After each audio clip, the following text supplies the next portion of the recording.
They're rational, they are idealistic, they are a little perfectionistic, and I really tried to get both of my braids the same length just for them.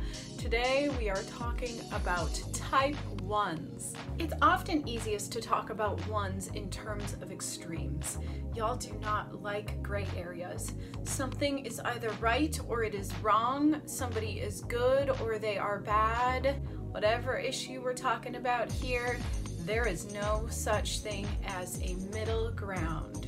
In their book, Millenneagram, Hannah, the author, talks about 1s as being like machines, making themselves as efficient as possible and as close to perfect as possible. What's perfect? Not a human. Hi, I'm Victoria and I'm an opera singer, but I also happen to love the Enneagram.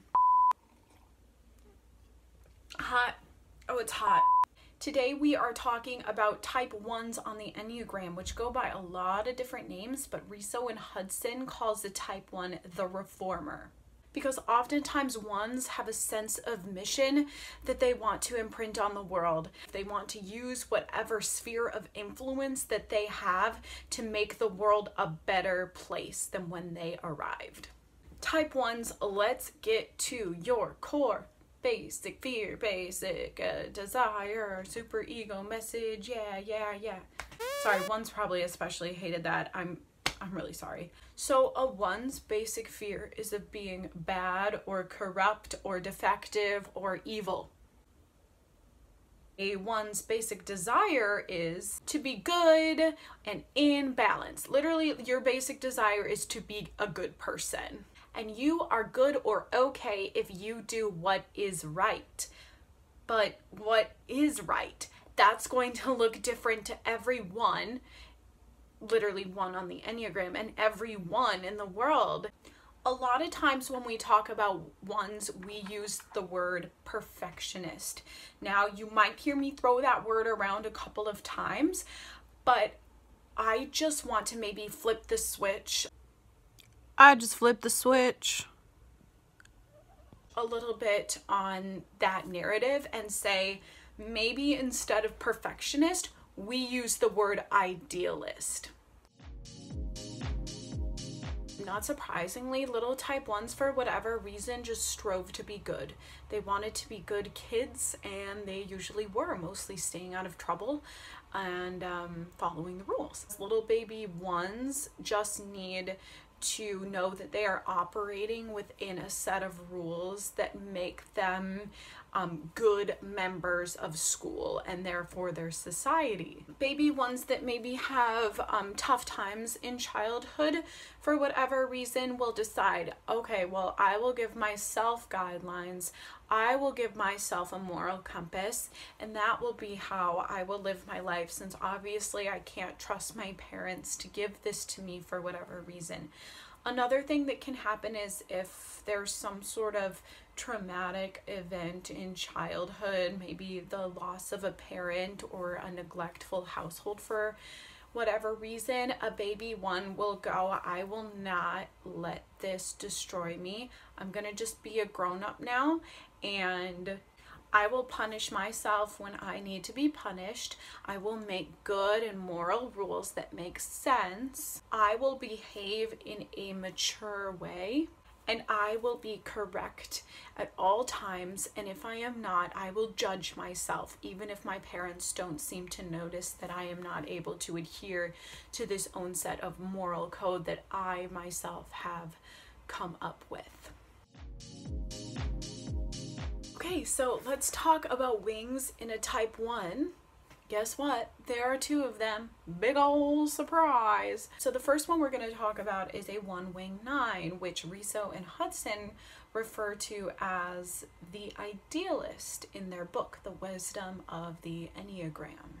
So a 1-wing 9 is definitely the more introverted subtype of a type 1. They are usually less involved in actively changing their world, preferring more to concentrate on philosophical ideas and ideals. They seek to improve things, but are usually a little bit more patient and gentle than a 1 wing 2. They really do prefer to work alone, especially in the more average range. That's mostly because a lot of 1 wing 9s will feel like people are consistently disappointing, that they don't hold themselves to the kind of high standards that a 1 of all types holds themselves to. And the outright passion and anger of a more average 1 wing 2 is not going to be as easy to see in a 1 wing 9. Now, a 1 wing 2 is also called by Riso and Hudson the advocate. Advocate, advocate, advocate. So in contrast to a 1 wing 9, 1 wing 2s are doers to the extreme. A lot of 2 wing 1s might mix themselves up with a 1 wing 2 just because there are a lot of really strong 2 qualities that come out. They blend those ideals, the idealism of a 1 with the intense compassion and caretaking of a 2. But they are less purely idealistic and philosophical than a 1 wing 9. They really like to take action. They're really good at going out of their way to get people to believe in the causes that they care about. Hence, advocate.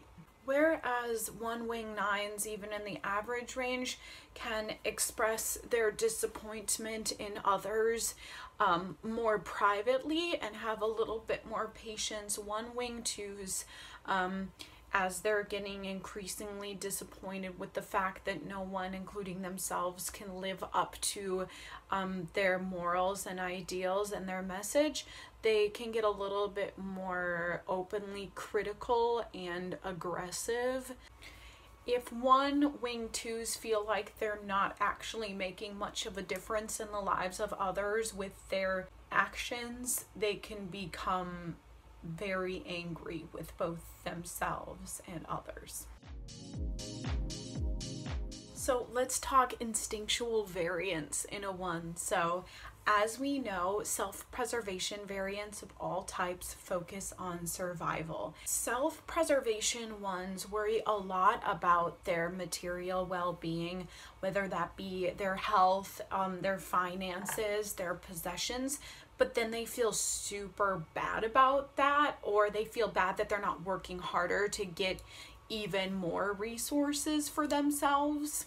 A lot of times self-preservation 1s will feel, the need to sustain their desires in life, whatever that be, but then they'll feel bad about that. So it's like this constant tug of war of like wanting something that may be kind of selfish and then indulging in that and then feeling super duper bad about it and then depriving oneself of needs to counterbalance that. All right, 1s, let's talk social instinct. So just like all the types, the social instinctual variant focuses on belonging.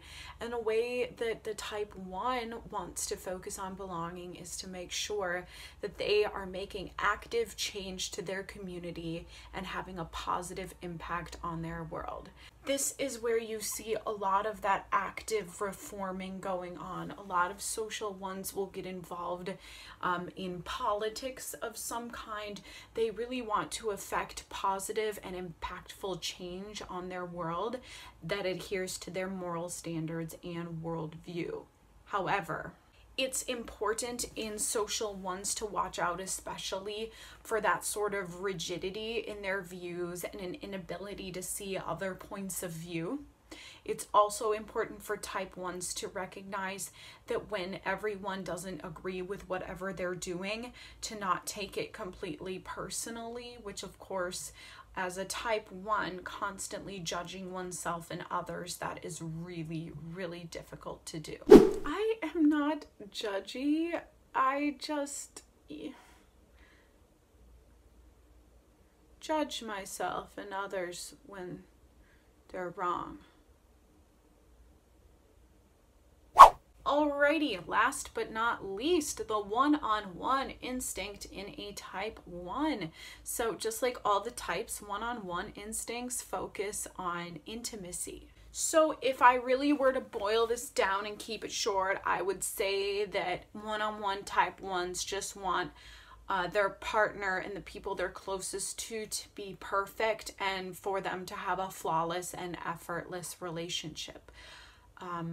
This is not possible. One-on-one ones are often very worried that the people they're closest to in their life, and especially their partner, will fall short of their standards. And if they don't meet their standards, pushing them to try to become what the one envisions their partner and closest friend should be like. Watch out, type ones, for this sort of criticism that you imbue on yourself and your tendency to also want to push that onto the people who are closest to you, remembering that everyone is their own person and has their own set of ideals and morals and way of living life. But there is no such thing as a perfect partner, a perfect relationship, and that can be a really high standard for you to expect from yourself and others. Let's talk about your wake-up call. So the wake-up call is something that Riso and Hudson created in their book, The Wisdom of the Enneagram, that helps us realize in each of our own types, like, oh, hi, hello, I am disintegrating a little bit here, so I just need to watch out for this pattern of behavior. So in a type 1, that is this sense of personal obligation to everything and everyone all the time. So let's just break that down a little baby bit. Essentially what this looks like in type 1s is this idea that they feel burdened by the sense of responsibility. Ones at this wake-up call point begin to think that every problem they encounter is their personal crusade to fix. And even if somebody else could help them or fix the problem, they believe that nobody is going to do as good of a job at fixing the problem as they would anyway. They start to fixate on controlling and correcting everything in their environment. Ones, when you start to feel like the weight of the world is on your shoulders and your shoulders only, that's your wake-up call. Ones, if you inadvertently ignore your wake-up call of a sense of personal obligation, you may begin to notice yourself becoming more critical, judgmental, perfectionistic, fixating on being correct and of judging others, and frankly of being angry and resentful towards other people for not living up to your standards. Type 1s are actually going to move to the unhealthy aspects of a type 4. If you remember from watching my type 4 video, kind of an unhealthier type 4 is going to be very moody and withdrawn and retreats into fantasies and daydreams of like, maybe if this happened, my life could be more perfect. Idealistic. That's the word we're looking for. So ones are usually very driven, very active people, and ones lose themselves in a sort of fantasy or daydream of what perfection could look like or what their lives could look like if their ideals were actually attained. A poor little one in stress feels completely alienated, like nobody understands them and nobody understands why things need to be done a certain way and that they know the correct way to do things. And, you know, what would happen if one wasn't taking care of everything, everything would fall apart. And so emotional outbursts, moodiness, even completely throwing in the towel and acting out and becoming self-indulgent, but then feeling super guilty about it later are all going to be behaviors of a poor little one in stress. You know how everybody kind of has that like inner voice in their head? Ones have a very strict and judgmental voice in their head. So become acquainted with that voice and maybe even give it a name so that you know that you can separate your rational thoughts from this very like judgy person living inside your head. Maybe realistically looking at situations and seeing where there could be room for someone else's perspective or work or opinion, especially colleagues that you're close to or family members, friends, and even your partner. Like, what can they do to take some of that burden of responsibility away from you so that you don't have to become this stress ball of rage? Speaking of rage, it's important for you to learn how to process your anger. Anger is actually a really big emotion for ones, which once we realize that makes a lot of ones uncomfortable because anger feels like a negative emotion and ones don't like to be associated with anything negative. Remember that anger is a very human emotion and you cannot become a machine. You are a person. And it's just important for you to recognize when you're angry, what made you angry, and to work through it, knowing that you are still an excellent person and it doesn't mean that you are bad or defective in any way just because you feel a negative emotion. Just remember that there are certain parts of yourself that you won't be able to get rid of no matter how hard you try. And guess what? That's okay. So if ones really concentrate on those areas of growth, they can actually start to take on the healthy aspects of a 7 in integration. 7s are joyous, they are spontaneous, they fully appreciate life and different people and different points of view, and they're just very sunny folks. Now, ones tend to be more serious people overall, and you don't need to lose that. We love how much you get done. You really do create change in the world, and there's no need to lose any of that. Please do not. Ones, we love your strong opinions and we need them.